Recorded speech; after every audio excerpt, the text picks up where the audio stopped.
ദൈവനാമത്തിന് മഹത്വം ഉണ്ടാവട്ടെ.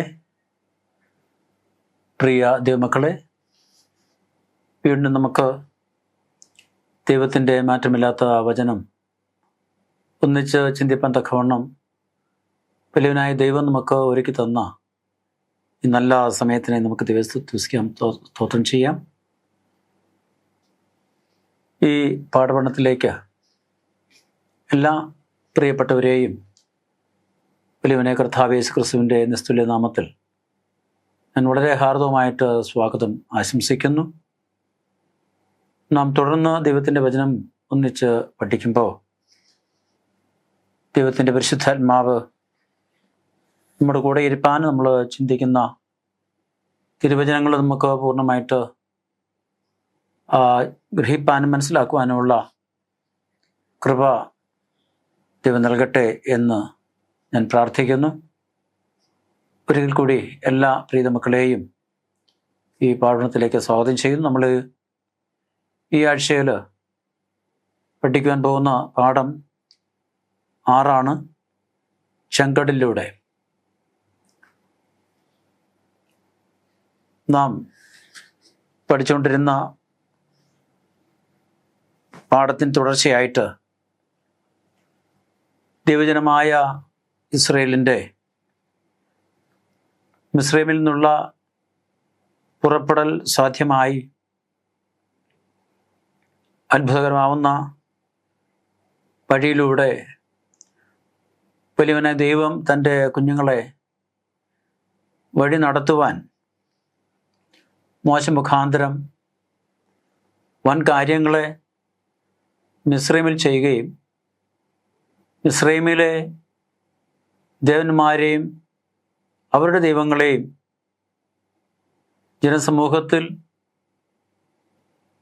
മിസ്രൈം സാമ്രാജ്യത്തിൽ പരസ്യമായി അവർക്ക് ദൈവികമായ ഒരു ശക്തിയും ഒരു കഴിവും ഇല്ല എന്ന് മാത്രമല്ല, ആ ജനങ്ങൾ അതുവരെ വിശ്വസിച്ച് വന്നതിന് പ്രകാരം അവരെ ഒരു തരത്തിലും ഒരു കാര്യത്തിലും സഹായിപ്പാൻ കഴിയാത്ത മിഥ്യാമൂർത്തികളാണ് മിസ്രൈമിലെ ദൈവങ്ങളും ദേവന്മാരുമെന്ന് ജനത്തിനു മുമ്പിൽ അവരെ ന്യായം വിധിച്ചുകൊണ്ട് അഖിലാണ്ടത്തെ സൃഷ്ടിച്ച ദൈവത്തിന് അസാധ്യമായിട്ടും ആ ദൈവം തീരുമാനിച്ചാൽ അതിനൊരു മാറ്റവും ഉണ്ടാകില്ല എന്നും ഏറ്റവും വലിയ രാജാവായ ഫറവോനെ മനസ്സിലാക്കി കൊടുത്തുകൊണ്ട് ദൈവത്തിൻ്റെ കരം അവിടെ വെളിപ്പെടുന്നത് നമ്മൾ കാണുന്നു. ഇപ്പോൾ പുറപ്പാട് എന്നത് ദൈവം തൻ്റെ ജനത്തെ വളരെ വിജയകരമായിട്ട് ശത്രുക്കളെ പരാജയപ്പെടുത്തിക്കൊണ്ട് താൻ അവർക്ക് നൽകും എന്ന് പറയുന്ന വാഗ്ദത്ത നാട്ടിലേക്ക് യാത്ര ചെയ്യുന്ന അനുഭവമാണ്. ഒരുപക്ഷെ ഇസ്രായേൽ ജനം പ്രതീക്ഷിച്ച തരത്തിലുള്ള ഒരു വിടുതലായിരിക്കില്ല അവർക്ക് അനുഭവിക്കുവാൻ അല്ലെങ്കിൽ സാക്ഷ്യം വഹിക്കുവാൻ കഴിഞ്ഞത്. കാരണം മോശ അവരോട് സംസാരിച്ച പ്രകാരം ആദ്യത്തെ സംസാരത്തിൽ തന്നെ ഫറവോൻ ദൈവത്തിൻ്റെ വാക്ക് കേട്ടുകൊണ്ട് യാതൊരുവിധ ഉപാധികളുമില്ലാതെ പൂർണ്ണമായി സമ്മതിച്ച് ആ ജനത്തെ അവിടുന്ന് സന്തോഷകരമായിട്ട് പറഞ്ഞു വിടുവാൻ തീരുമാനമെടുക്കും എന്നൊരു പക്ഷേ ഇസ്രായേൽ ജനം ചിന്തിച്ചിട്ടുണ്ടാവാം.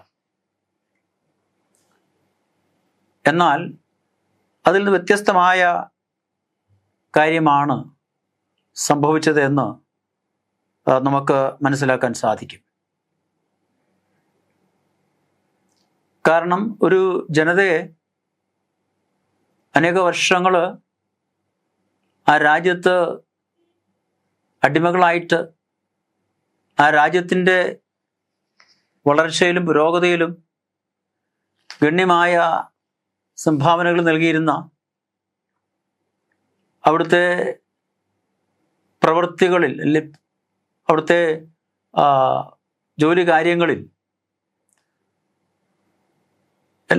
വലിയൊരു ശതമാനം ഗണ്യമായ ഒരു നിലയിൽ ആ രാജ്യത്തെ സഹായിച്ചു കൊണ്ടിരുന്ന ഒരു ജനതയാണ് ആ രാജ്യം വിട്ട് പോകുവാൻ ഉള്ള ആഹ്വാനം വന്നിരിക്കുന്നത് എന്ന് ചിന്തിച്ചപ്പോൾ അതിനുണ്ടാവുന്ന അനന്തരഫലങ്ങൾ, ആ രാജ്യം ഒരുപക്ഷെ നേരിടാൻ പോകുന്ന ഒരു പ്രതിസന്ധി, ആ രാജ്യത്തിൻ്റെതായ സാമ്പത്തിക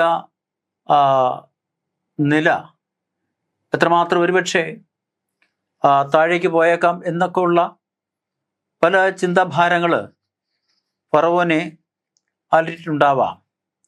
അല്ലെങ്കിൽ ഫറവോൻ അത് ഒരു ചിന്താഭാരം ഉണ്ടാക്കിയിരിക്കാം. ഇതൊക്കെ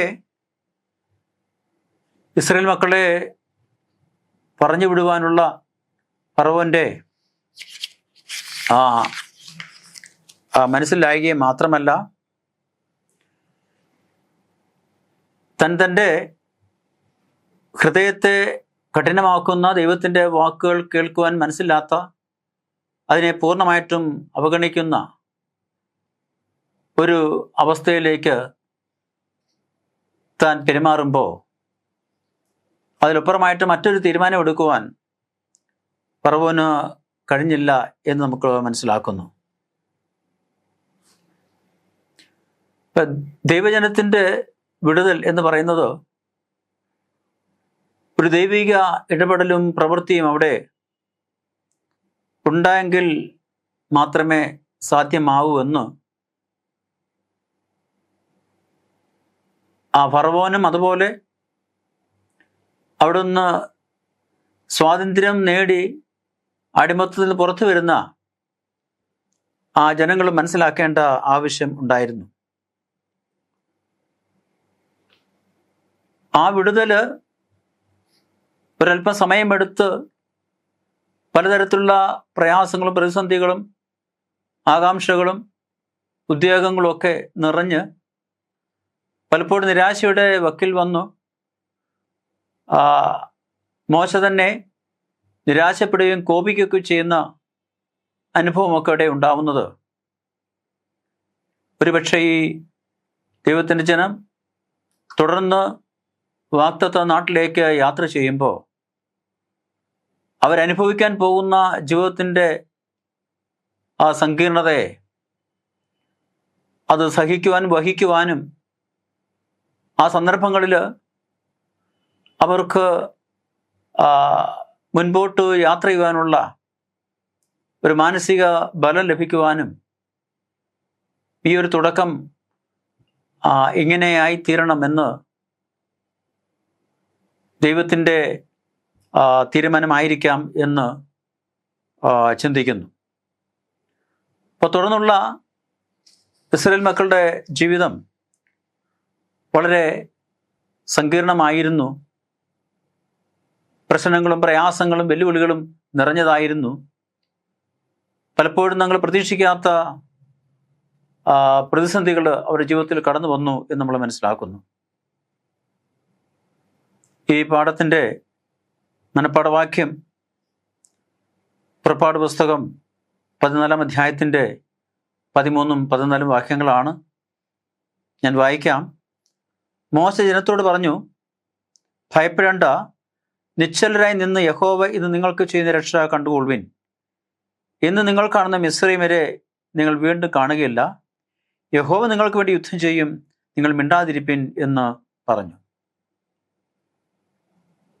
എത്ര വിശ്വാസത്തോടെയാണ്, എത്ര ഉറപ്പോടുകൂടിയാണ് മോശ ദൈവജനത്തോട് സംസാരിക്കുന്നത്. ഇപ്പം മോശയ്ക്ക് ദൈവത്തിൽ എത്രമാത്രം പൂർണ്ണമായ വിശ്വാസം ഉണ്ടായിരുന്നു. തന്നെ വിളിച്ച് ഈ ദൗത്യം ഏൽപ്പിച്ച ദൈവം തന്നോട് കൂടെ ഉണ്ട് എന്ന് പൂർണ്ണമായിട്ട് വിശ്വസിക്കാൻ കഴിഞ്ഞതുകൊണ്ടാണ് ഇത്രയും ഉറപ്പോടുകൂടി മോശയ്ക്ക് ആ ദൈവജനത്തോട് സംസാരിക്കാൻ കഴിഞ്ഞത് എന്ന് നമ്മൾ ഈ ആമുഖത്തിൽ നിന്ന് കാണുന്നു. നമുക്ക് തുറന്ന് പാഠത്തിലേക്ക് പ്രവേശിക്കുന്നതിന് മുമ്പ് ഒരു വാക്ക് പ്രാർത്ഥിക്കാം. അടിയങ്ങളെ സ്നേഹിക്കുന്ന ഞങ്ങളുടെ വാഴ്ത്തപ്പെട്ട കർത്താവേ, തിരുനാമത്തിനായി നന്ദിയോടെ സ്തുതിക്കുന്നു, സ്തോത്രം ചെയ്യുന്നു. വീണ്ടും അവിടുത്തെ തിരുവചനം പഠിക്കുവാൻ അടിയങ്ങൾക്ക് അവിടെ നൽകി തന്ന സമയത്തെ ഓർത്ത് കർത്താവിനെ സ്തുതിക്കുന്നു, സ്തോത്രം ചെയ്യുന്നു. കർത്താവ് അടിയങ്ങൾ തുടർന്ന് അവിടുത്തെ വചനം പഠിക്കുമ്പോൾ അവിടുത്തെ കൃപ, അവിടുത്തെ പരിശുദ്ധാത്മാവിൻ്റെ സഹായം അവിടുന്ന് നൽകണമേ. ഇത് കർത്താവെ പഠിക്കുവാനും പഠിപ്പിക്കുവാനും മനസ്സിലാക്കുവാനും പരിശുദ്ധാത്മാവ് അടിയങ്ങളെ അവിടുന്ന് സഹായിക്കണം. അടിയനെ കർത്താവിൻ്റെ കരങ്ങൾ ഫലമേൽപ്പിക്കുന്നു. അവിടുന്ന് കൂടെ ഇരിക്കണം. ഈ പാഠം പഠിക്കുന്ന കേൾക്കുന്ന എല്ലാ നിന്റെ മക്കളെയും അവിടുന്ന് അനുഗ്രഹിക്കുകയും കൂടെ ഇരിക്കുകയും ചെയ്യണം. മാനവമത്തെ അവിടുന്ന് എടുക്കണം. എല്ലാ അടിയങ്ങൾക്ക് ആ ജീവനെ തന്ന യേശുവിൻ്റെ നാമത്തിൽ ചോദിക്കുമ്പോൾ കൃപയോട് കേൾക്കണം. നല്ല ദൈവമേ, ആമേൻ. പ്രിയ ദൈവമക്കളെ, നമ്മൾ അടുത്ത ഭാഗത്തേക്ക് കടന്നു വരുമ്പോൾ പോയി ദൈവത്തെ ആരാധിക്കുക എന്ന ഭാഗം നമ്മൾ പഠിക്കുന്നു. നമ്മുടെ കാണുന്നത് പെസഹ ആഘോഷിച്ച പെസഹ പെരുന്നാളിൻ്റെ രാത്രിയിൽ രക്തം കൊണ്ട് അടയാളം രേഖപ്പെടുത്താഞ്ഞ എല്ലാ ഭവനങ്ങളുടെ മേലും വ്യക്തികളുടെ മേലും ന്യായവിധി വന്നു. അതിൽ ഉയർന്ന സ്ഥാനങ്ങളുള്ളവരോ അധികാരം ഉണ്ടായിരുന്നവരോ മഹനീയമായ പദവികൾ ഉണ്ടായിരുന്നവരോ അങ്ങനെയുള്ള ഒരു വ്യത്യാസവും അവിടെ ഉണ്ടായില്ല. അത്തരത്തിൽ ഒരുത്തർക്കും സംരക്ഷണം ലഭിച്ചില്ല. മിസ്രയീം രാജ്യത്ത് ഫറവോൻ മുതൽ ഒരു അടിമ വരെ, മാത്രമല്ല മൃഗങ്ങളുടെ കടിഞ്ഞൂലുകൾ വരെ ശിക്ഷിക്കപ്പെട്ടു എന്ന് നമ്മൾ ഈ ഭാഗത്ത് നിന്ന് മനസ്സിലാക്കുന്നുണ്ട്. യഹോവ ആരാണ് എന്ന് ചോദിച്ച ഫറവോൻ ഒടുവിൽ മോശയോട് ദൈവത്തോടും മത്സരിച്ച് നിന്ന് ഹൃദയത്തെ കഠിനമാക്കി നിരാശപ്പെടുത്തി ചോദ്യങ്ങൾ ചോദിച്ച് അവരെ പലപ്പോഴും ലജ്ജിപ്പിക്കുന്ന തരത്തിൽ ഇടപെട്ട ഫറവോൻ ഏറ്റവും ഒടുവിൽ എന്നെയും അനുഗ്രഹിക്കണമേ എന്ന് അപേക്ഷിക്കുന്ന അവസ്ഥയിലേക്ക് ജീവനുള്ള ദൈവം ഫറവോനെ കൊണ്ടുവരുവാൻ അല്ലെങ്കിൽ താഴ്ത്തിക്കൊണ്ടുവരുവാൻ ഇടയായി എന്ന് നമ്മൾ മനസ്സിലാക്കുന്നുണ്ട്. അപ്പോൾ തീർച്ചയായും ഇസ്രയേലിൻ്റെ ദൈവത്തെ തോൽപ്പിക്കുവാൻ കഴിയില്ല എന്ന് ഫറവോന് മനസ്സിലായി. ഇനി മറ്റൊന്നും തൻ്റെ മുൻപിൽ അവശേഷിക്കുന്നില്ല എന്നും ദൈവം മോശയോട് സംസാരിച്ചതുപോലെ അനേക അടയാളങ്ങളും അത്ഭുത പ്രവൃത്തികളും മിസ്രയീമിൽ ചെയ്തുകൊണ്ട് ഇസ്രായേൽ ജനത്തിൻ്റെ യഹോവ ആരാണ് എന്ന് ഒരു പൂർണ്ണബോധ്യം ഫറവോൻ ലഭിച്ചതിന് ശേഷം ഫറവോൻ പൂർണ്ണമായിട്ടും ആ ദൈവത്തിൻ്റെ മുൻപിൽ പരാജയപ്പെട്ടു എന്ന് ബോധ്യമാക്കിക്കൊണ്ട് പൂർണ്ണമായിട്ടത് ഉൾക്കൊണ്ടുകൊണ്ട് ദൈവജനത്തെ ഒരു തോൽവി അടഞ്ഞ ഒരു ഭരണാധികാരിയായിട്ട്, അല്ലെ തോൽവി അടഞ്ഞ ഒരു സേനാനായകനായിട്ട്, അപമാനിതനായിട്ട്, തോൽപ്പിക്കപ്പെട്ടവനായിട്ട് തൻ്റെ ജനത്തെ അവിടുന്ന് പോകുവാൻ സമ്മതിക്കുന്ന അവസ്ഥയിലേക്ക് ഫറവോനെ കൊണ്ടുവരുവാൻ ദൈവത്തിന് കഴിഞ്ഞു എന്ന് നമുക്ക് ഈ ഭാഗത്ത് മനസ്സിലാക്കുവാൻ സാധിക്കും. അവിടെ ഫറവോൻ മാത്രമല്ല, മിസ്രൈമിലെ ജനങ്ങളും മോശയോടും ഇസ്രായേൽ ജനതയോടും പറയുന്നത്,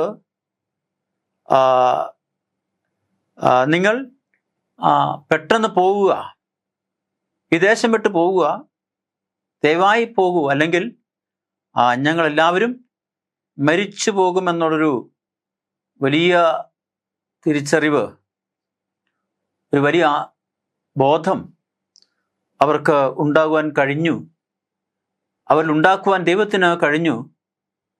അതുകൊണ്ട് അതുവരെയും ഈ ജനത്തെ ഞാൻ വിട്ടയക്കില്ല എന്ന് പറഞ്ഞ ഫറവോനും, വിട്ടയക്കുവാൻ ഫറവോനോട് നിർബന്ധിക്കാൻ കഴിയാതിരുന്ന, സംസാരിക്കാൻ കഴിയാതിരുന്ന ഉദ്യോഗസ്ഥന്മാരും സഹായികളും ജനങ്ങളും ഒരുപോലെ പറയുവാൻ കഴിഞ്ഞു, ദയവായി നിങ്ങൾ പോകൂ, അല്ലെങ്കിൽ ഞങ്ങളെല്ലാവരും മരിച്ചു പോകും.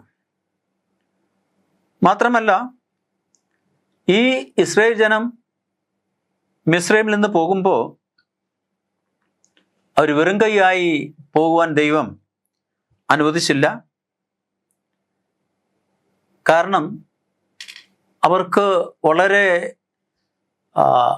നാൾ യാത്ര ചെയ്യേണ്ടതുണ്ട് എന്ന് ദൈവത്തിന് അറിയാമായിരുന്നത് കൊണ്ട് അവർക്ക് ആവശ്യമാവുന്ന കാര്യങ്ങളേക്കും ശേഖരിച്ച് അവിടുന്ന് മിസ്രൈമ്യരുടെ കയ്യിൽ നിന്ന് വാങ്ങി അവർക്ക് ആവശ്യമായ കാര്യങ്ങളൊക്കെ സംഭരിച്ച് അങ്ങനെയാണ് ദൈവത്തിൻ്റെ ജനം മിസ്രൈമിൽ നിന്ന് ഇറങ്ങുന്നത്, പുറപ്പെടുന്നത്. കാരണം ഇസ്രായേൽ ജനം മിസ്രൈമ ജനങ്ങളോട് തങ്ങൾ ആവശ്യപ്പെട്ട കാര്യങ്ങളൊക്കെയും അവരൊരു മടിയും കൂടാതെ അവർക്ക് നൽകി. കാരണം എത്രയും പെട്ടെന്ന് ഈ ജനം ഞങ്ങളെ വിട്ട് പോകണം, ഈ ദേശം വിട്ട് പോകണം, ഇല്ലെങ്കിൽ ഞങ്ങളുടെ ദേശവും ഞങ്ങളെല്ലാവരും ഒരുപോലെ നശിച്ചു പോകുമെന്ന ഒരു വലിയ ഭയം അവരെ ഗ്രസിച്ചത് കൊണ്ട് അവർ ചോദിച്ച കാര്യങ്ങളൊക്കെയും അവർക്ക് നൽകി. അങ്ങനെ ആവശ്യമായ കാര്യങ്ങളൊക്കെ, സ്വർണവും വെള്ളിയും വിലയേറിയ വസ്തുക്കളും ആഭരണങ്ങളും ഒക്കെ അവർക്ക് നൽകി. അത് മറ്റൊരു അർത്ഥത്തിൽ നമ്മൾ ചിന്തിക്കുമ്പോൾ, അവിടെ അടിമകളായിട്ട് ഇത്രയും കാലം ഇരട്ടി അധ്വാനം ചെയ്ത് ജോലി ചെയ്ത് മിസ്രൈമിനെ പരിപോഷിപ്പിച്ച ദൈവത്തിൻ്റെ മക്കൾക്ക് ന്യായമായി ലഭിക്കുവാൻ ഉണ്ടായിരുന്ന, അല്ലെങ്കിൽ ലഭിക്കേണ്ടിയിരുന്ന അവരുടെ ശമ്പളം, അല്ലെങ്കിൽ അവരുടെ വേതനമാണ്, അല്ലെങ്കിൽ കൂലിയാണ് ഒരുപക്ഷെ ഇങ്ങനെ പോകുന്ന സമയത്ത് അവർക്ക് കൊടുത്തു വിടുവാനുള്ളൊരു അവസരം ദൈവം അവിടെ ഒരുക്കുന്നത്. അത് അന്യായമായി അവരോട് പിടിച്ചു വാങ്ങി പോകുന്നതല്ല, മറിച്ച് ആ ജനം ആ ദേശത്തെ സേവിച്ചതിൻ്റെ ഒരു സാധാരണ പ്രതിഫലം അവർക്ക് ലഭിക്കണമെന്നത് ന്യായമായതുകൊണ്ട് അവർ ചോദിച്ച കാര്യങ്ങളൊക്കെയും അവർ കൊടുക്കുകയും, അങ്ങനെ ആ ജനം വെറും കൈയായിട്ട് ആ മിസ്രൈമിൽ ഇറങ്ങിപ്പോകുവാൻ ദൈവം അനുവദിക്കാതെ അവർക്കാവശ്യമായ വസ്തുവകളൊക്കെയും നൽകി ആ ജനത്തിന് അവിടുന്ന് പുറപ്പെടുവാൻ കഴിഞ്ഞു എന്ന് നമ്മൾ ഈ ഭാഗത്ത് കാണുന്നു. നാം അടുത്ത ഭാഗത്തേക്ക്, തിങ്കളാഴ്ച ഭാഗത്തേക്ക് കടന്നു വരുമ്പോൾ അവിടെ നമ്മൾ കാണുന്നത് ആദ്യ ജാതന്റെ പ്രതിഷ്ഠ.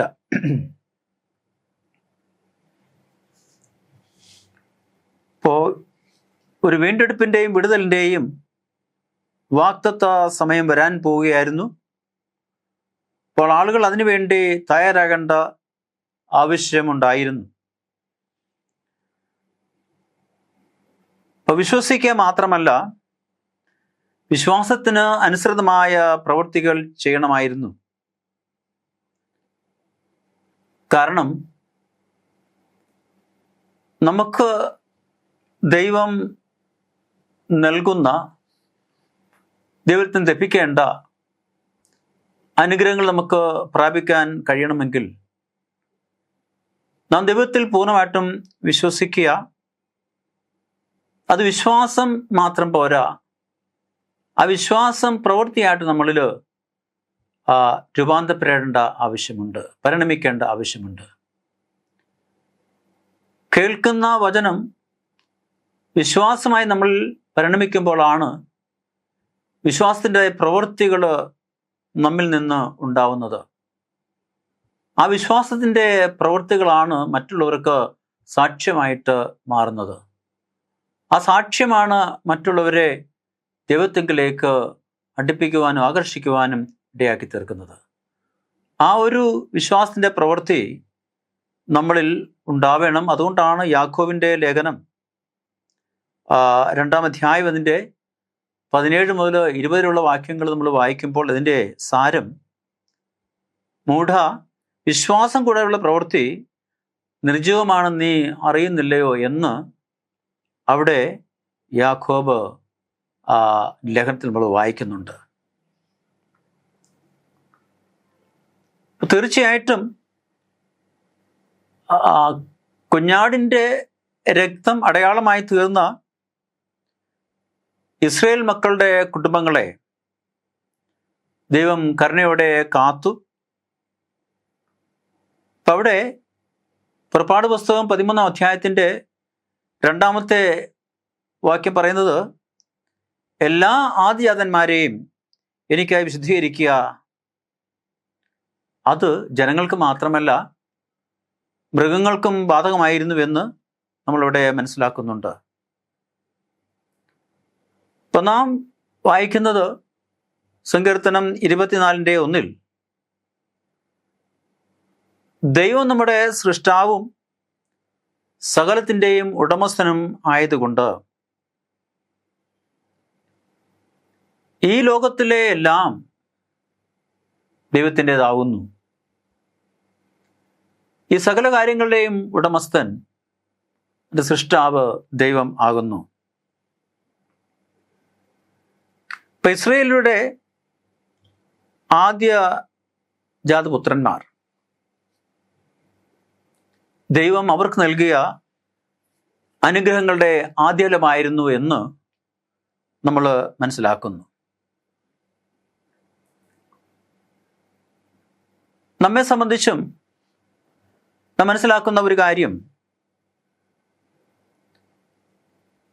നമ്മുടെ രക്ഷയ്ക്കായിട്ട്, നമ്മുടെ വിടുതലിനായിട്ട്, നമ്മുടെ വീണ്ടെടുപ്പിനായിട്ട് ഒരു ആദ്യ ജാതൻ നമുക്കും നൽകപ്പെട്ടു.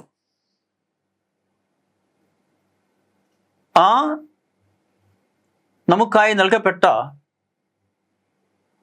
ആ ആദ്യ ജാതൻ്റെ നമുക്ക് വേണ്ടിയുള്ള ആ ത്യാഗത്തിലും യാഗത്തിലുമാണ് നാം രക്ഷയുടെയും വീണ്ടെടുപ്പിൻ്റെയും അനുഭവത്തിലേക്ക് കടന്നു വരുവാൻ ഇടയായി തീർന്നത്.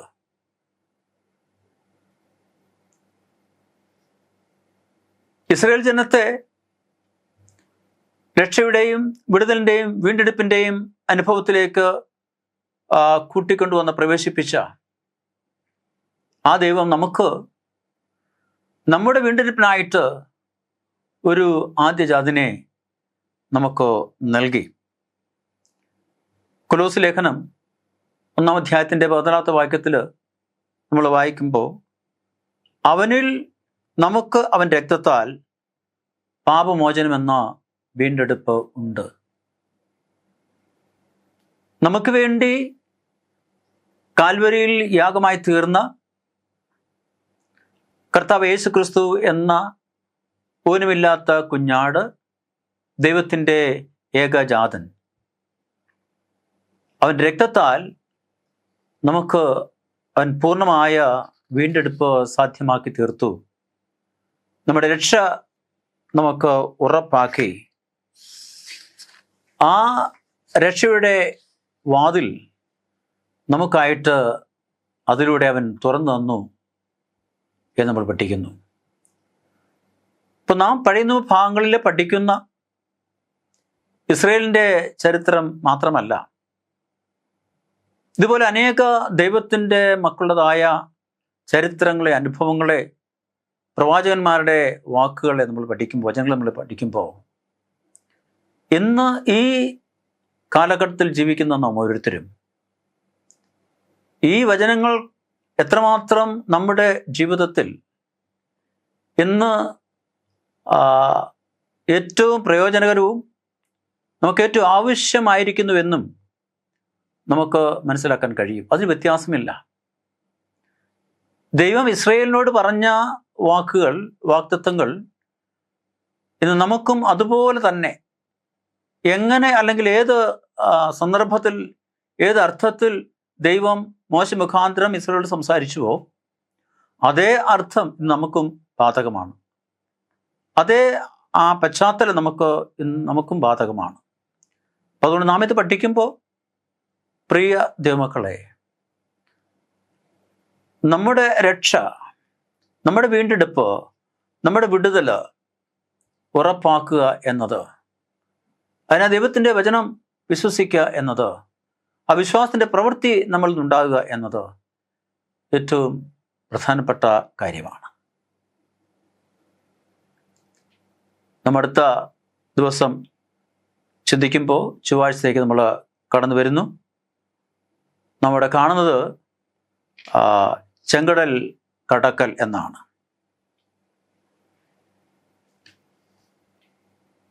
ഇപ്പം ഇസ്രയേൽ ജനം മിസ്രയീമിൽ നിന്ന് ഇറങ്ങി പുറപ്പെട്ടത് ഒരു സുസംഘടിത സൈന്യമായിട്ടാണ്. അവരൊരു സംഘടിപ്പിക്കപ്പെട്ട ഒരു ഉദ്ദേശത്തിലേക്ക് നീങ്ങുന്ന, ഒരു ലക്ഷ്യം മുൻപിൽ കണ്ടുകൊണ്ട് യാത്ര ചെയ്യുന്ന ഒരു സമൂഹമാണ്. ഇപ്പോൾ സംഖ്യാപുസ്തകം 24 അധ്യായത്തിൻ്റെ 2 രേഖപ്പെടുത്തിയിരിക്കുന്നത്, ഇസ്രയേൽ ഗോത്രമായി പാളയമിറങ്ങിയിരിക്കുന്നതായി ബലയാം കാണുന്നതായിട്ട് അവിടെ രേഖപ്പെടുത്തിയിട്ടുണ്ട്. അപ്പം ഇവർ ഇസ്രയേൽ ജനം ഗോത്രമായിട്ട് യാത്ര ചെയ്ത് പാളയമിറങ്ങി മോശയുടെ നിർദ്ദേശങ്ങൾ പാലിച്ചുകൊണ്ട്, അനുസരിച്ചുകൊണ്ട് അവർ യാത്ര ചെയ്യുന്ന ഒരു അനുഭവത്തിലാണ് ഇപ്പോൾ ആയിരിക്കുന്നതെന്നാൽ നമുക്കറിയാം, വളരെ വ്യത്യസ്തമായ സാഹചര്യങ്ങളും ദുരനുഭവങ്ങളും പ്രയാസങ്ങളും അസ്വസ്ഥതകളും ഒക്കെ അവരെ ബാധിക്കുന്നുണ്ട്. അതിൻ്റെതായ ധാരാളം പ്രശ്നങ്ങളും പ്രയാസങ്ങളും അവർ നേരിടുന്നുണ്ട്. വളരെ പ്രതിസന്ധികളും പരിഹരിക്കാനാവാത്ത പ്രശ്നങ്ങളായിട്ട് അവരുടെ മുമ്പിൽ വന്നുകൂടിയ സംഭവിച്ച കാര്യങ്ങളൊക്കെ നമ്മൾ കാണുന്നുണ്ട്. ഇസ്രയേൽ മിസ്രയീമിൽ നിന്ന് പോകുമ്പോൾ യോസെഫിൻ്റെ അസ്ഥികളും അവർ കൊണ്ടുപോയി. അത് യോസെഫ് അവരോട് ആവശ്യപ്പെട്ട പ്രകാരം ദൈവത്തിൻ്റെ വാഗ്ദത്തങ്ങളിലുള്ള യോസെഫിൻ്റെ ആ വിശ്വാസ നിവൃത്തിയാണ് അത് കാണിക്കുന്നത്. അവരങ്ങനെ വാഗ്ദത്ത നാട്ടിൽ എത്തി യോസെഫിൻ്റെ അസ്ഥികൾ അവിടെ ശെഖേമിൽ അവർ അടക്കം ചെയ്തു എന്ന് നമ്മൾ ദൈവവചനത്തിൽ നിന്ന് പഠിക്കുന്നുണ്ട്. ഇപ്പോൾ യോസെഫ് എന്ന ഗോത്രപിതാവ് മിസ്രയീമിൽ മരിച്ച് അടക്കപ്പെട്ടെങ്കിലും തൻ്റെതായി ഒന്നും അവിടെ ശേഷിക്കരുത് എന്ന് യോസെഫ് മനത്തിനു മുൻപേ തീരുമാനിച്ചതുകൊണ്ട്, നിങ്ങൾ പോകുമ്പോൾ എൻ്റെ അസ്ഥികളും എടുത്തുകൊണ്ട് പോകണമെന്ന് തൻ്റെ വരും തലമുറയോട്, തൻ്റെ മക്കളോട് യോസെഫ് ഉപദേശിച്ച പ്രകാരം അവരങ്ങനെ ചെയ്തു. നോക്കുക, ദൈവത്തിൻ്റെ പ്രവൃത്തി എത്ര വലിയതാണ്. ആ യോസേഫിൻ്റെ അസ്ഥികളും അവിടെ നിന്ന് എടുത്തുകൊണ്ട് യാത്ര ചെയ്യാൻ അതിനുള്ളൊരു അവസരം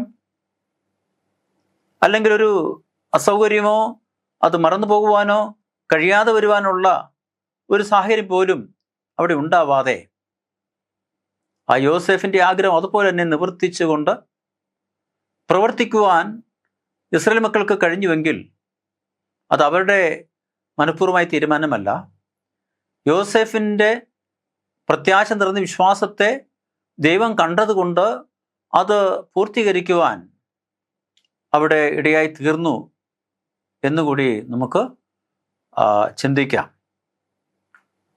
ഇപ്പോൾ അഗ്നിസ്തംഭത്തിൻ്റെയും മേഘസ്തംഭത്തിൻ്റെയും സാന്നിധ്യത്തിൽ ഇടയിൽ ദൈവജനം യാത്ര ചെയ്തു.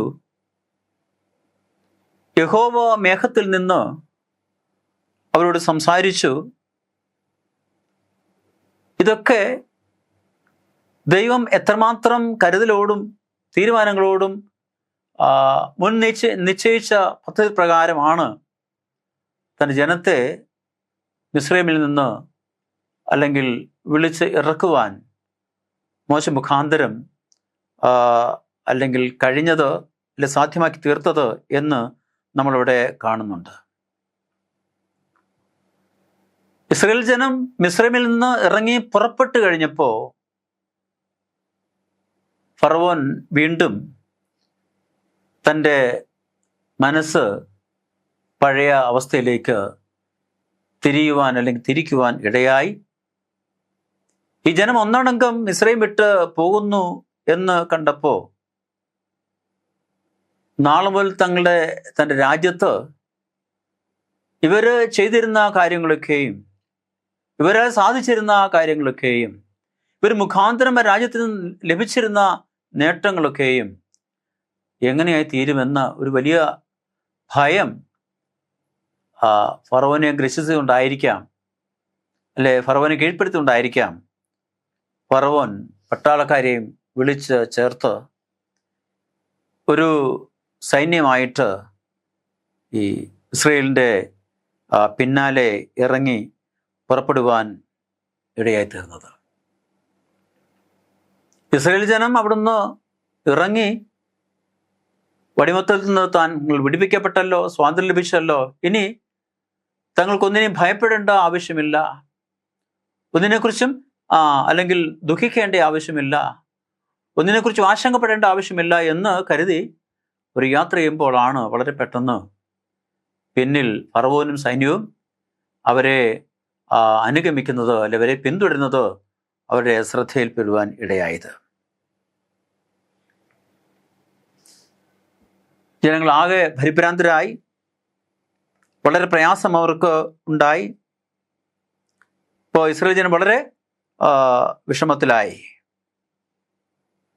പെട്ടെന്ന് സ്വാഭാവികമായിട്ടും അവർ മോശയോട് സംസാരിച്ചു, മോശയോട് ചോദിച്ചു, ഞങ്ങളെ നീ ഇവിടെ കൊണ്ടുവന്നത് ഫറവോന്റെ കയ്യാൽ മരിക്കുവാൻ വേണ്ടിയാണോ? അപ്പം അതുവരെ ദൈവം മോശ മുഖാന്തരം ഫറവോനോടും മിസ്രൈം രാജ്യത്തും ചെയ്ത അനേക കാര്യങ്ങൾ മാത്രമല്ല, സംഹാരകന്റെ ആ സംഹാരത്തിൽ നിന്ന്, നാശത്തിൽ നിന്ന് രക്തം അടയാളമായിരുന്ന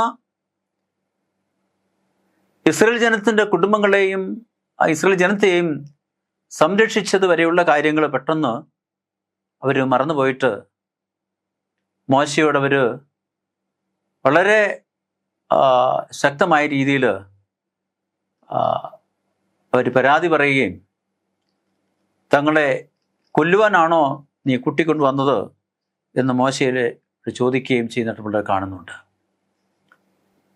നമ്മുടെ കാണുന്ന ഒരു കാര്യം, നമ്മിൽ പലപ്പോഴും ഇതുപോലുള്ള അവസ്ഥകൾ ഉണ്ടാവാറുണ്ട്. ദൈവം നമ്മുടെ ജീവിതത്തിൽ ചെയ്യുന്ന അനേക കാര്യങ്ങൾ, അനേക അനുഗ്രഹങ്ങൾ, അനേക നന്മകൾ ഒരുപക്ഷെ ഒരു പ്രയാസം, ഒരു വിഷമം, ഒരു ദുഃഖം, ഒരു നഷ്ടം നമ്മുടെ ജീവിതത്തിൽ ഉണ്ടാകുമ്പോൾ നാം മറന്നു പോകാറുണ്ട്. അനേക നന്മകളിലൂടെ നമ്മെ വഴി നടത്തിയ ദൈവം, അനേക അനുഗ്രഹങ്ങൾ നമ്മുടെ ജീവിതത്തിൽ നൽകിയ ദൈവം, അതിനുള്ള ഒരു പ്രയാസം വരുമ്പോൾ നാം ഈ അനേക നന്മകളെയും അനുഗ്രഹങ്ങളെയും മറന്നുപോയി സംസാരിക്കുകയും പ്രവർത്തിക്കുകയും ചെയ്യുന്നവരായിട്ട് പലപ്പോഴും മാറുന്ന അനുഭവം നമ്മുടെ ജീവിതത്തിൽ ഉണ്ടാവാറുണ്ട്. നമ്മുടെ ചിന്തിക്കേണ്ട ഒരു കാര്യം, ഈ ഇസ്രായേൽ ജനത്തെ പോലെ ശത്രു തങ്ങളെ പിന്തുടരുന്നു എന്ന് കണ്ടപ്പോൾ ആ ശത്രുവിനെ ദൈവത്തിൻ്റെ വീര്യപ്രവൃത്തികളും ന്യായവിധികളും മിസ്രൈമിൽ കാണിച്ചുകൊണ്ട് തങ്ങൾക്ക് ആവശ്യമായ കാര്യങ്ങളൊക്കെ അവിടുന്ന് ശേഖരിച്ച് അവിടുന്ന് ഇറങ്ങിപ്പുറപ്പെടുവാൻ അനുവദിച്ച ഒരു ദൈവം ഞങ്ങളുടെ കൂടെ ഉണ്ട് എന്ന് മറന്നുപോകുന്ന അവസ്ഥ അവരുടെ ജീവിതത്തിൽ പെട്ടെന്ന് ഉണ്ടായി. നമ്മുടെ ജീവിതത്തിൽ ഇങ്ങനെയുള്ള അവസ്ഥകൾ, ഇങ്ങനെയുള്ള ചിന്തകൾ, ഇങ്ങനെയുള്ള പെട്ടെന്നുള്ള തീരുമാനങ്ങൾ, ഇങ്ങനെയുള്ള പ്രതികരണങ്ങൾ ഉണ്ടാവുന്നുണ്ടോ എന്ന് പ്രിയ മക്കളെ നമ്മൾ ചിന്തിക്കേണ്ട ആവശ്യമുണ്ട്. നാം ബുധനാഴ്ച ഭാഗത്തേക്ക് കടന്നു വരുമ്പോൾ നമ്മുടെ കാണുന്നത് വിശ്വാസത്തിൽ മുന്നോട്ട് പോകുന്നു എന്നാണ്. ഇവിടെ നാം മനസ്സിലാക്കുന്ന ഒരു കാര്യം, എല്ലാ ദൈവമക്കളെ സംബന്ധിച്ചും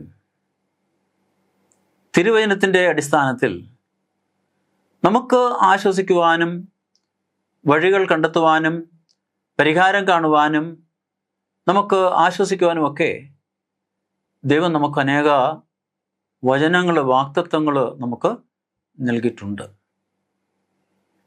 അതിൽ പൂർണ്ണമായിട്ട് വിശ്വസിച്ചുകൊണ്ട് നമ്മത് ധ്യാനിക്കുകയും പഠിക്കുകയും ചെയ്യുമ്പോഴാണ് ഞാൻ മുൻപ് സൂചിപ്പിച്ചതുപോലെ വിശ്വാസത്തിൻ്റെതായ പ്രവൃത്തി നമ്മളിൽ ഉണ്ടാവുകയും ആ വിശ്വാസം നമ്മളിൽ ഉറയ്ക്കുകയും ചെയ്യുമ്പോൾ തീർച്ചയായും ഇത്തരം സന്ദർഭങ്ങളിൽ വിശ്വാസത്തോടെ നമുക്ക് മുന്നോട്ട് പോകുവാൻ കഴിയും എന്ന് ദൈവത്തിൻ്റെ വചനം നമ്മളെ പഠിപ്പിക്കുന്നു. ഇപ്പോൾ പ്രയാസകരമായ സാഹചര്യങ്ങളിൽ നാം എങ്ങനെ പ്രവർത്തിക്കണം, എങ്ങനെ നമ്മൾ പ്രതികരിക്കണം എന്ന് ഒരു 4 നിർണായകമായ കാര്യങ്ങൾ മോശ ആ ജനത്തോട് സംസാരിക്കുന്നുണ്ട്. ഇതൊരു പൊതു തത്വമോ നിയമമോ അല്ല. ഇത് ജീവിതത്തിൽ പ്രാവർത്തികമായിട്ട് അനുഭവിക്കണമെങ്കിൽ നമുക്ക് ദൈവത്തിൽ പരിപൂർണമായ വിശ്വാസം ഉണ്ടാകുകയും ആ ദൈവത്തിൻ്റെ വചനങ്ങളിൽ നമുക്ക് പൂർണ്ണമായ ആശ്രയം ഉണ്ടാകുകയും ചെയ്തെങ്കിൽ മാത്രമേ ഈ കാര്യങ്ങൾ നമ്മുടെ ജീവിതത്തിൽ നമുക്ക് അത് പ്രയോജനമാകുകയുള്ളൂ. അതിലൊന്ന് നാം മനസ്സിലാക്കുന്നത്, നാം ഭയപ്പെടരുത്, അല്ലെ ഭയപ്പെടേണ്ട. ഇപ്പൊ കർത്താവിൽ വിശ്വസിക്കുക, അതാണ് ഭയത്തെ മറികടക്കുവാനുള്ള ഒരു മാർഗം. നമ്മുടെ ജീവിതത്തിൽ നമ്മളെ ഭയപ്പെടുത്തുന്ന ഏത് കാര്യങ്ങൾ സംഭവിക്കുമ്പോഴും, ഏതെങ്കിലും ഒരു കാര്യത്തെ നമുക്ക് അഭിമുഖീകരിക്കുവാൻ നമ്മിൽ രൂപപ്പെടുന്ന ഭയം നമ്മളെ അനുവദിക്കുന്നില്ല എന്ന് തോന്നിയാൽ, ഭയം നമ്മുടെ പ്രവർത്തിക്കുവാനുള്ള കഴിവിനെയും ചിന്തിക്കുവാനുള്ള ശക്തിയെയും നശിപ്പിക്കുന്നു അല്ലെങ്കിൽ കീഴ്പ്പെടുത്തുന്നു എന്ന് തോന്നിയാൽ, നമുക്ക് ദൈവത്തിൻ്റെ വചനത്തിൽ ആശ്രയിക്കാം. നമ്മൾ വായിക്കുന്നത് യെശയ്യാപ്രവചനം, അതിൽ അവിടെ പ്രവാചകൻ പറയുന്നു, ഭയപ്പെടേണ്ട, ഞാൻ നിന്റെ ദൈവമാകുന്നു. ഭ്രമിച്ചു നോക്കേണ്ട, ഞാൻ നിന്നോട് കൂടെയുണ്ട്, ഞാൻ നിന്നെ വിടുവിക്കും. ഇപ്പൊ ഭയപ്പെടേണ്ട എന്ന ആ ഒരു ദൈവത്തിൻ്റെ ആഹ്വാനം നാം പൂർണ്ണമായിട്ട് വിശ്വസിക്കുന്നുവെങ്കിൽ ആ ദൈവം നമ്മോട് പറയുന്നു, നീ ഭയപ്പെടേണ്ട, കാരണം ഞാൻ നിന്നോടുകൂടെ ഉണ്ട്, ഞാൻ നിന്റെ ദൈവമാകുന്നു. ഇപ്പൊ നമ്മുടെ ദൈവം നമ്മോട് കൂടെ ഇരുന്നിട്ട്, നമ്മുടെ കൂടെ സഞ്ചരിച്ചിട്ട്, അല്ലെ നമ്മോട് കൂടെ ആയിരുന്നിട്ട് പറയുന്നു, ഞാൻ നിന്നോട് കൂടെയുണ്ട്, ഭയപ്പെടേണ്ട എന്ന് പറഞ്ഞാൽ ആ വചനം വിശ്വാസത്തോടെ സ്വീകരിപ്പാൻ നമുക്ക് കഴിയുമെങ്കിൽ നമുക്ക് ഭയപ്പെടേണ്ട ആവശ്യം ഇല്ല. രണ്ടാമത്തെ കാര്യം പറയുന്നത് നിശ്ചലരായി നിൽക്കുക എന്നാണ്. ഇപ്പൊ നിശ്ചലരായി നിൽക്കുക എന്ന് പറഞ്ഞാൽ പ്രത്യേകിച്ച് ഇസ്രായേൽ ജനത്തോട് പറയുമ്പോഴും അത് നാം വായിക്കുമ്പോഴും നാം മനസ്സിലാക്കുന്നത്, ഇസ്രായേൽ ജനത്തെ സംബന്ധിച്ച് അവരുടെ ജീവിതത്തിൽ ഏതു തരത്തിലുള്ള പ്രതിസന്ധി വന്നാലും ഒരു പെട്ടെന്ന് പെറുപിറുക്കുകയും പരാതി പറയുകയും ചെയ്യുന്ന ഒരു സ്വഭാവമുള്ള ജനമായിരുന്നു. ഒരു പ്രയാസം വന്ന ഉടൻ തന്നെ പെറുപിറുത്ത് മോശയോട് മറുത്ത് സംസാരിക്കുകയും ചോദ്യം ചെയ്യുകയും പലപ്പോഴും മോശയെ ഭത്സിക്കുകയും ചെയ്യുന്ന ധാരാളം അനുഭവങ്ങൾ നമ്മൾ കാണുന്നുണ്ട്. ഇവിടെ നിശ്ചലരായി നിൽക്കുക എന്ന് പറഞ്ഞാൽ ഈ പെറുപെറുപ്പ് അവസാനിപ്പിക്കുക, നിർത്തുക, വലിയ കാര്യങ്ങൾ ജീവിതത്തിൽ പ്രതീക്ഷിക്കുക, ദൈവത്തിൻ്റെ ഇടപെടലിനായി ക്ഷമയോടെ കാത്തു നിൽക്കുക. ഈ പലപ്പോഴും വലിയ പ്രയാസങ്ങൾ നമ്മുടെ ജീവിതത്തിൽ കടന്നു വരുമ്പോൾ ഇതിനുള്ളൊരു സാവകാശം നമുക്കൊരുപക്ഷെ ലഭിക്കുവാൻ കഴിയാതെ വരുന്ന സാഹചര്യങ്ങളുണ്ട്. അത് മറ്റൊന്നും കൊണ്ടല്ല, നമ്മുടെ വിശ്വാസക്കുറവ് കൊണ്ടാണ് അങ്ങനെ സംഭവിക്കുന്നത്, അല്ലേ? പലപ്പോഴും നാം എല്ലാവരും അങ്ങനെ തന്നെയാണ്. ഒരു പ്രയാസം വരുമ്പോൾ അതിനെ ക്ഷമയോടെ കാണുവാനും അതിനെ സ്വീകരിക്കുവാനും ദൈവത്തിൽ അതിനെ സമർപ്പിക്കുവാനും ദൈവം എന്ത് പ്രവർത്തിക്കുന്നു എന്ന് കാത്തിരുന്ന് മനസ്സിലാക്കുവാനുള്ള ഒരു വിശ്വാസത്തിൻ്റെ ഉറപ്പ് നമ്മളിൽ ഉണ്ടാവാത്ത സന്ദർഭങ്ങളിലാണ് നാം പെട്ടെന്ന് നിരാശപ്പെട്ടു പോവുകയും തളർന്നു പോവുകയും ചെയ്യുന്നത്.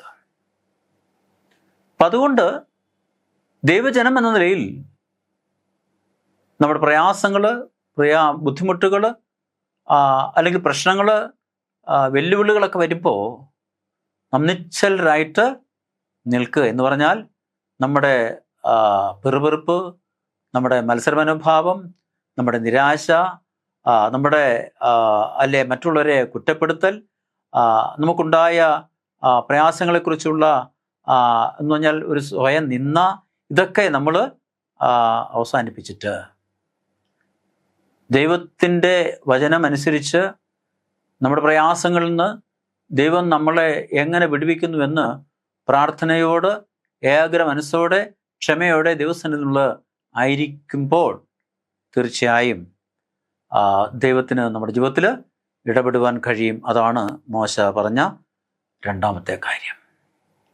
ഇനി മൂന്നാമത്തെ കാര്യം എന്ന് പറയുന്നത്, കർത്താവ് ഇന്ന് നിങ്ങൾക്ക് കൊണ്ടുവരുന്ന വിടുതൽ നിങ്ങൾ കാണും. ഇത് നമുക്കറിയാം, ദൈവത്തിൽ വിശ്വാസമുണ്ടെങ്കിൽ മാത്രമേ അത് കാണുവാൻ നമുക്ക് കഴിയുകയുള്ളൂ.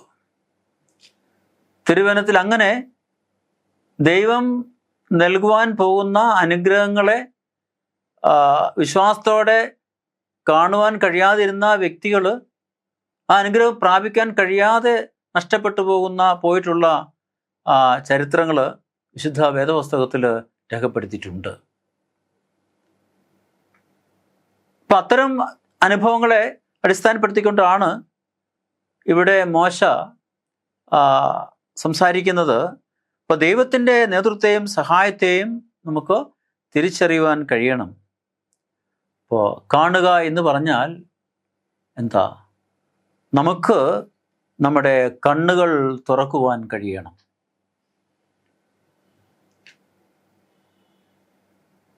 ഇപ്പം ദൈവം ചെയ്യുന്ന നന്മകളെ, ദൈവത്തിൻ്റെ വീര്യപ്രവൃത്തികളെ, അത്ഭുത കാര്യങ്ങളെ കാണുവാൻ നമുക്ക് കഴിയുന്നത് ആയിരിക്കണം. നമുക്കറിയാം, ദൈവം ഗേഹസിയുടെ കണ്ണു തുറന്നു. ശത്രു സൈന്യങ്ങൾ അവർക്ക് ചുറ്റും അണിനിരുന്നതായിട്ട് ഗേഹസി കണ്ടപ്പോൾ വളരെ ഭയപ്പെട്ടു പോയി, പരിഭ്രാന്തനായിപ്പോയി, ഭയന്നുപോയി. ദൈവം ഗേഹസിയുടെ കണ്ണു തുറന്നു. അഗ്നിമയ രഥങ്ങൾ ആ മല മുഴുവൻ നിറഞ്ഞിരിക്കുന്നതായിട്ട് ഗേഹസിക്ക് കാണുവാൻ കഴിഞ്ഞു. പ്രിയ ദൈവമക്കളെ, നാം ദൈവസന്നിധിയിൽ ദൈവം ചെയ്ത നന്മകളെ, ഉപകാരങ്ങളെ നമ്മുടെ ജീവിതത്തിൽ അനുഭവിച്ചിട്ടുണ്ടെങ്കിൽ നന്ദിയുള്ള ഹൃദയത്തോടെ ദൈവം നമുക്ക് കൊണ്ടുവരുന്ന നന്മകൾ എന്താണ് എന്ന് കാണുവാൻ നമ്മുടെ കണ്ണുകൾ തുറക്കേണ്ട ആവശ്യമുണ്ട്. കാരണം നമുക്ക് ദൃഷ്ടാന്തമായിട്ട് ഉണ്ട് പറയുവാൻ. നമ്മുടെ ജീവിതത്തിൽ അനുഭവിച്ചതായ കാര്യങ്ങൾ നമുക്കുണ്ട്. അതൊന്നും നാം മറന്നു കളയുന്നില്ല എങ്കിൽ, നാം അതിനെ വിസ്മരിക്കുന്നില്ല എങ്കിൽ, ആ ദൈവം എന്നും ജീവിക്കുന്നുവെന്ന് പൂർണ്ണ വിശ്വസിക്കുന്നുവെങ്കിൽ തീർച്ചയായിട്ടും കർത്താവ് ഇന്ന് നമുക്ക് കൊണ്ടുവരുന്ന വിടുതൽ നമുക്ക് കാണുവാൻ കഴിയും എന്നതാണ്. നാലാമത്തെ കാര്യം ഇവിടെ പറയുന്നത്, കർത്താവ് നിങ്ങൾക്ക് വേണ്ടി യുദ്ധം ചെയ്യും. അതുകൊണ്ട് ഒരു ശത്രുവിനെ നമുക്ക് ഭയപ്പെടേണ്ട ആവശ്യമില്ല. നമ്മുടെ ശത്രുക്കളെ എതിർക്കുവാൻ നാമല്ല, നമുക്കായിട്ട് കർത്താവ് യുദ്ധം ചെയ്യും. നാം ഒരിക്കലും നമ്മുടെ ശത്രുക്കളെ ഓർത്ത് ഭയപ്പെടേണ്ട ആവശ്യമില്ല, ധൈര്യപ്പെടേണ്ട ആവശ്യമില്ല. നാം പഴയ നിയമ ഭാഗങ്ങൾ പരിശോധിക്കുമ്പോൾ എത്രയോ ഇടങ്ങളിൽ നമുക്ക് ദൈവം നേരിട്ട് ഇടപെട്ടുകൊണ്ട് ദൈവജനത്തിന് വിടുതലും സംരക്ഷണവും നൽകി ശത്രുക്കളുടെ കയ്യിൽ നിന്ന് അവരെ വിടുവിച്ച ചരിത്രം നമ്മൾ പഠിക്കുന്നുണ്ട്. അതുപോലെ അനേക അനുഭവങ്ങളെ കുറിച്ച് നമ്മൾ മനസ്സിലാക്കുന്നുണ്ട്. അതുകൊണ്ട്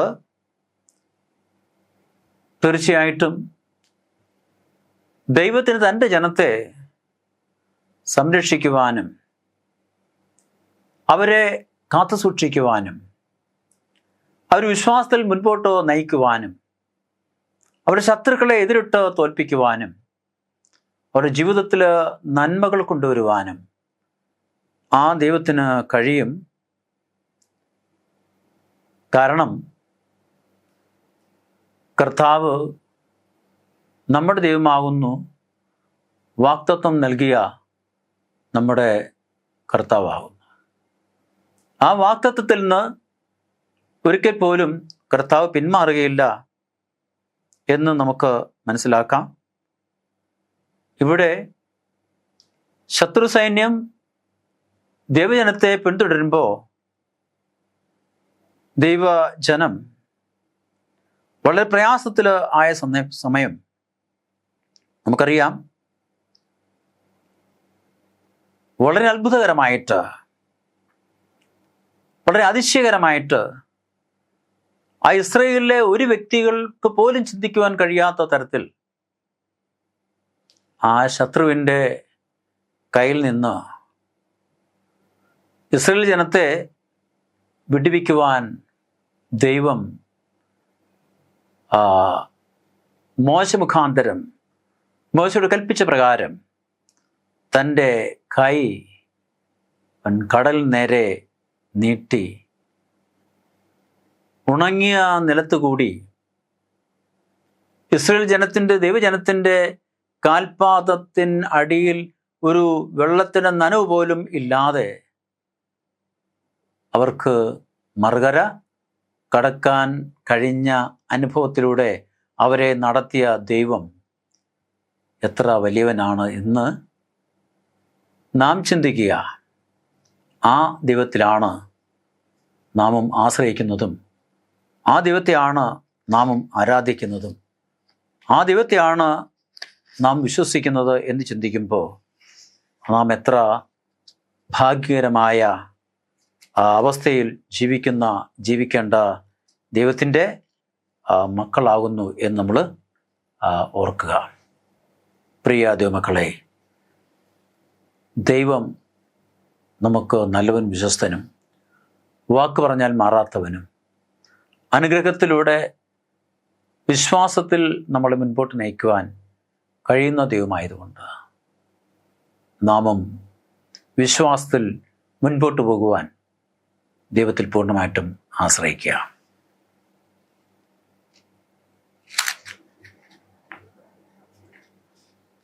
നാം വ്യാഴാഴ്ചത്തെ ഭാഗത്തേക്ക് കടന്നു വരുമ്പോൾ നാം അവിടെ കാണുന്നത് മോശയുടെയും മിര്യാമിൻ്റെയും ഗീതം. നമുക്കറിയാം, ഇസ്രായേൽ ജനത്തെ വിട്ടയച്ചതിന് ശേഷം അവർ ഇറങ്ങിപ്പുറപ്പെട്ടപ്പോൾ നിരാശ തോന്നിയ, ഭയം തോന്നിയ ഫറവോൻ സൈന്യങ്ങളുമായിട്ട് അവരെ പിന്തുടർന്ന് ചെങ്കടലിൽ ഇറങ്ങുമ്പോൾ ചെങ്കടലിലെ വെള്ളം രണ്ടായി നിന്നത് ഒന്നിച്ച് കൂടുവാനും ആ വെള്ളത്തിൽ ഫറവോൻ്റെ സൈന്യം നശിച്ചു പോകുവാനും ഫറവോൻ എന്ന് പറയുന്ന ആ ഭരണാധികാരി ഉൾപ്പെടെ ആ ചെങ്കടലിൽ അവസാനിക്കുന്നതായിട്ട് നമ്മൾ കാണുന്നു. അപ്പോൾ തൻ്റെ ജനത്തെ എതിർത്ത, തൻ്റെ ജനത്തെ ദുരിതത്തിലും അടിമത്തത്തിലും ജീവിക്കുവാൻ അല്ലെങ്കിൽ നിർബന്ധിച്ച, അവർ വിട്ടയപ്പാൻ മനസ്സ് കാണിക്കാതിരുന്ന, ദൈവത്തിൻ്റെ വീര്യപ്രവൃത്തികളെ അവഗണിച്ച, ദൈവത്തിൻ്റെ പ്രവാചകനായ മോശ മുഖാന്തരം പറഞ്ഞ കാര്യങ്ങൾ ചെവിക്കൊള്ളുവാൻ മനസ്സിലാതിരുന്ന ഒരു രാജാവും സൈന്യവും അവിടെ അവസാനം കാണുവാൻ ആ ഇസ്രായേൽ ജനത്തിന് അവിടെ തന്നെ കഴിഞ്ഞു എന്നത് എത്ര വിസ്മയകരമായ, എത്ര ആശ്ചര്യകരമായ കാര്യമാണ് എന്ന് നമുക്ക് കാണാൻ സാധിക്കും. അവിടെ ദൈവജനത്തിൻ്റെ ഒരു പൂർണ്ണമായ വിടുതലും വിജയവും നാം അവിടെ കാണുകയും തൻ്റെ ജനത്തെ എതിർത്തവരെ പരാജയപ്പെടുത്തിയ ശക്തനായ ഒരു യോദ്ധാവായിട്ട് ദൈവം ആ ദൈവത്തിൻ്റെ, ആ ജനത്തിൻ്റെ ഇടയിൽ ആയിരിക്കാനും, ഇപ്പോൾ തീർച്ചയായിട്ടും വിശുദ്ധിയിലെ മഹത്വമുള്ള ദൈവം, മഹത്വത്തിൽ ഭയങ്കരൻ, അത്ഭുതങ്ങൾ പ്രവർത്തിക്കുന്നതിനെന്ന് പുറപ്പാട് പുസ്തകം 15 അധ്യായത്തിൻ്റെ 11 വാക്യത്തിൽ പറയുന്നുണ്ട്. അപ്പോൾ തീർച്ചയായും ദൈവത്തിൽ നിന്ന് നാം നന്മകൾ അനുഭവിക്കുമ്പോൾ, അനുഗ്രഹങ്ങൾ പ്രാപിക്കുമ്പോൾ നാം നന്ദിയുള്ളവരായി തീരണം. ഇവിടെയും ദൈവം തൻ്റെ ജനത്തെ അത്ഭുതകരമായിട്ട്, അതിശയകരമായിട്ട് വിടുവിച്ചപ്പോൾ മോശയും മിര്യാമും ദൈവത്തെ സ്തുതിച്ച് പാടുന്നത് നമ്മൾ അവിടെ കാണുന്നു. അപ്പോൾ ദൈവത്തെക്കുറിച്ച്, ദൈവത്തിൻ്റെ നന്മയെക്കുറിച്ച്, കരുണയെക്കുറിച്ച്, ദൈവത്തിൻ്റെ കരുതലിനെക്കുറിച്ച് അവിടെ നന്ദി അർപ്പിക്കുന്ന ആരാധന അല്ലെങ്കിൽ സ്തുതി സ്തോത്രം മോശയും അതുപോലെ മിര്യാമും അവിടെ ദൈവത്തെ മഹത്വപ്പെടുത്തുന്നതായിട്ട് നമ്മൾ അവിടെ കാണുന്നു. പ്രിയ ദൈവമക്കളെ, നമ്മളെ ശത്രുവിൽ നിന്ന് വിടുവിക്കുന്ന കർത്താവ് ദൈവം, നമ്മളെ വിശ്വാസത്തിൽ വഴി നടത്തുന്ന ദൈവം, നമ്മൾ മരുഭൂമി യാത്രയിൽ നമ്മുടെ കൂടെ ഇരിക്കുന്ന ദൈവം, നമ്മളെ അഗ്നിസ്തംഭത്തിലും മേഘസ്തംഭത്തിലും സംരക്ഷിക്കുന്ന ദൈവം, നമ്മളെ ആ ദൈവത്തിൻ്റെ വിശുദ്ധ വാസസ്ഥലത്തേക്ക് കൂട്ടിക്കൊണ്ടു പോകും. നാം തിരുവനന്തപുരത്ത് പഠിക്കുന്നത് വീണ്ടെടുക്കപ്പെട്ട ദൈവത്തിൻ്റെ കുഞ്ഞുങ്ങൾക്ക് വീണ്ടും ഇതുപോലെ ദൈവത്തെ മഹത്വപ്പെടുത്തുവാനും ആരാധിപ്പാനും സ്തുതിക്കുവാനും നന്ദി അർപ്പിക്കുവാനും വീണ്ടെടുക്കപ്പെട്ട ദൈവത്തിൻ്റെ മക്കൾ മോശയുടെയും കുഞ്ഞാൻ്റെയും പാട്ടുകൾ പാടി ആ പളുങ്ക് നദിയുടെ തീരത്ത് നിൽക്കുവാൻ ദൈവം എൻ്റെ മക്കളെ ഒരുക്കും എന്ന വലിയ പ്രത്യാശ നിറഞ്ഞ വാഗ്ദത്തം ദൈവത്തിൻ്റെ മക്കളായ നമുക്ക് നൽകിയിട്ടുണ്ട്. എത്ര ഭാഗ്യകരമായ വിശ്വാസത്തിൻ്റെ ഉടമകളാണ് നാം ഓരോരുത്തരും എന്ന് ചിന്തിക്കുമ്പോൾ ഈ ദൈവം എത്ര വലിയവനാവുന്നു. നമ്മുടെ ഓരോരുത്തരും ജീവിതത്തിൽ കഴിഞ്ഞ നാളുകളിൽ ദൈവം നമ്മളെ നടത്തിയ വിധങ്ങളെ ഓർത്തുകൊണ്ട് ദൈവത്തെ സ്തുതിപ്പാനും മഹത്വപ്പെടുത്തുവാനും ദൈവം വീണ്ടും നമ്മളെ സഹായിക്കട്ടെ. വിശ്വാസത്തിൽ മുൻപോട്ട് പോകുവാൻ ദൈവം നമ്മളെ ഓരോരുത്തരെയും സഹായിക്കട്ടെ. അത് നമ്മളെ ബലപ്പെടുത്തട്ടെ എന്ന് പ്രാർത്ഥിച്ചുകൊണ്ട് നമുക്ക് ഈ പാടിവിടെ ഉപസംഹരിക്കാം. കണ്ണുകളെ അടയ്ക്കാം, പ്രാർത്ഥിക്കാം. ഞങ്ങളെ സ്നേഹിക്കുന്ന ഞങ്ങളുടെ വാഴ്ത്തപ്പെട്ട കർത്താവേ, തിരുനാമത്തിനായി നന്ദിയോടെ സ്തുതിക്കുന്നു, സ്തോത്രം ചെയ്യുന്നു. കർത്താവേ, ഞങ്ങൾക്ക് അവിടുത്തെ വചനം വീണ്ടും പഠിക്കുവാനുള്ള അവസരം നൽകി തന്നു. എത്ര അത്ഭുതകരമായ അതിശയകരമായി ദൈവം തൻ്റെ ജനത്തെ അടിമത്തത്തിൽ നിന്നും പാപത്തിൻ്റെയും പ്രയാസങ്ങളുടെയും ദുഃഖത്തിൽ നിന്ന് വിടുവിച്ചു. ശത്രുവിൻ്റെ കയ്യിൽ നിന്ന് വിടുവിച്ചു. അത്ഭുതകരമായി അവരെ അവിടുന്ന് സൂക്ഷിച്ചു. ദൈവത്തെ സ്തുതിപ്പാനും മഹത്വപ്പെടുത്തുവാനും അവരെ ഇടയാക്കി. വിശ്വാസത്തിൽ മുൻപോട്ട് യാത്ര ചെയ്യുവാൻ അവരെ സഹായിച്ചു എന്ന് അടിയങ്ങൾ കണ്ടു. കർത്താവെ, അടിയങ്ങളും ഒരു വാഗ്ദത്ത കനാനിലേക്ക് ഈ മരുഭൂമി യാത്രയിലായിരിക്കുമ്പോൾ അടിയങ്ങൾ വിശ്വാസത്തോടെ മുൻപോട്ട് യാത്ര ചെയ്യുവാൻ കർത്താവ് അടിയങ്ങൾക്ക് ഒരുക്കുന്ന ആ വാസസ്ഥലത്ത് കർത്താവിനോടുകൂടി ആയിരിക്കാൻ തക്കവണ്ണം അടിയങ്ങൾക്കും ഇടയാകുവാൻ അടിയങ്ങൾ ഓരോരുത്തരും കർത്താവ് ഇവിടുത്തെ കൃപയിലും മഹത്വത്തിലും അവിടുത്തെ പരിശുദ്ധാത്മാവിൻ്റെ നിരന്തരമായ സഹവാസവും ആലോചനയും നിയന്ത്രണവും തന്ന് അടിയങ്ങൾ ഓരോരുത്തരും നിന്ന് കാത്തു സൂക്ഷിക്കുകയും പരിപാലിക്കുകയും ചെയ്യണം. ഈ പാഠം പഠിക്കുന്ന എല്ലാ നിൻ്റെ മക്കളെയും, ഇത് കേൾക്കുന്ന എല്ലാ നിൻ്റെ കുഞ്ഞുങ്ങളെയും ധാരാളമായി അനുഗ്രഹിക്കണം. കൃപയിൽ കർത്താവ് സൂക്ഷിച്ചു കൊള്ളണം. മാനവമത്തെ അവിടെ എടുക്കണം. എല്ലാ അടിയങ്ങൾക്ക് ആ ജീവനെ തന്ന യേശുവിൻ്റെ നാമത്തിൽ ചോദിക്കുമ്പോൾ കൃപയോട് കേൾക്കണം. നല്ല ദൈവമേ, ആമേൻ. ഒരിക്കൽ കൂടി എല്ലാ പ്രിയ മക്കൾക്കും എൻ്റെ നന്ദി ഞാൻ രേഖപ്പെടുത്തുന്നു. നമുക്ക് അടുത്ത പാഠത്തിൽ വീണ്ടും തമ്മിൽ കാണാമെന്ന് പ്രത്യാശിക്കുന്നു. ദൈവകൃപ നമ്മുടെ കൂടെ ഇരിക്കുമാറാവട്ടെ.